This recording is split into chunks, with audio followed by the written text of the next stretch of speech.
نماز اس شخص سے صرف اس شخص سے صرف اس شخص سے قبول کرتا ہوں جو میرے عظمت کے لیے وہ تواضع کر دے، وَأَلْزَمَ قَلْبُهُ الْخَوْفِ، اور اس کے دل میں میرا خوف ہمیشہ ہو، وَقَطَعَ نَهَارَهُ بِذِكْرِي، اور ہمیشہ اپنا دن میرے ذکر میں گزار دے، وَلَمْ يُبِتْ مُصِرًّا عَلَى خَطِيَّةٍ، اور رات اس کا گزرے جبکہ وہ کوئی خطا نہ کرے۔ اچھا، وَعَرَفَ حَقَّ أَوْلِيَائِي وَأَحِبَّائِي، اور میرے اولیاء اور احباء کا حق وہ قبول کرے۔ فقال موسیٰ علیہ السلام یا رب تعنی بأولیائک و احبائک ابراہیم و اسحاق و یعقوب، یا اللہ تو کیا تیرا مقصد یہی ہے کہ اولیاء اور احباء سے تیرا مقصود ابراہیم اسحاق یعقوب میرے آبا ہیں؟ قال ہم کذالک، اللہ نے فرمایا کہ ابراہیم اسحاق یہ میرے اولیاء اور احباء ہیں، الا انی اردت بذلک من اجلہ خلقت آدم و حوا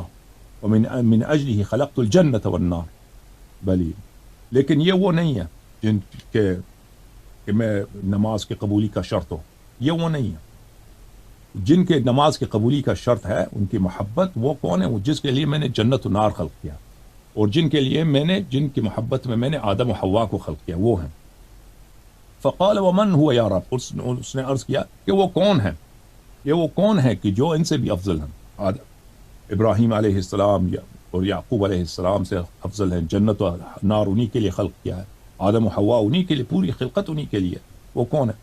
فقال، اللہ نے فرمایا محمد احمد صلی اللہ علیہ وآلہ وسلم، صلی اللہ علیہ وآلہ وسلم، صلی اللہ علیہ وآلہ وسلم۔ شققت اسمہ من اسمی، میں نے ان کا نام اپنے اسم سے مشتق کیا ہے، لأنی انا المحمود وهو محمد صلی اللہ علیہ وآلہ وسلم، کیونکہ میں محمود ہوں وہ محمد ہے، ان کا اسم میرے نام سے ہے۔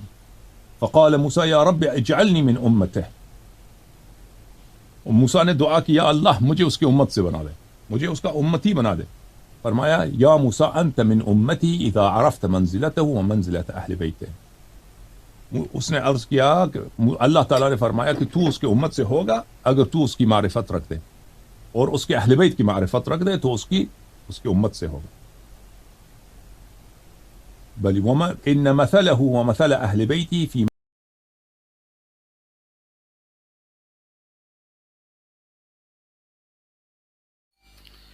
اس نمونے کی بات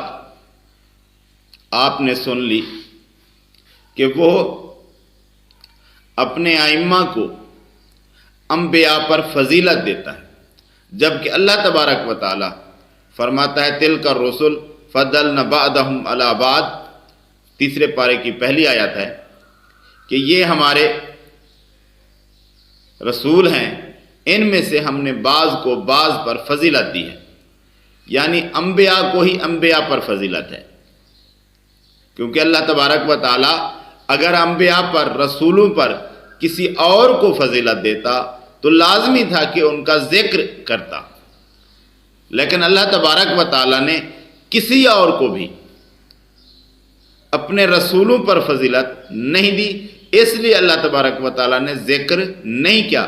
یہی ذکر کیا کہ ہم نے رسولوں میں سے بعض کو بعض پر فضیلت دی، یعنی جو فضیلت والے ہیں وہ رسول ہیں، وہ کوئی اور نہیں ہے۔ جس طرح شیعہ حضرات یہ کہہ رہے ہیں کہ ہمارے ائمہ کو رسولوں پر فضیلت ہے، یہ ایک جھوٹ ہے، یہ ایک دھوکہ ہے، یہ غلط بات ہے جو کہ انسان کو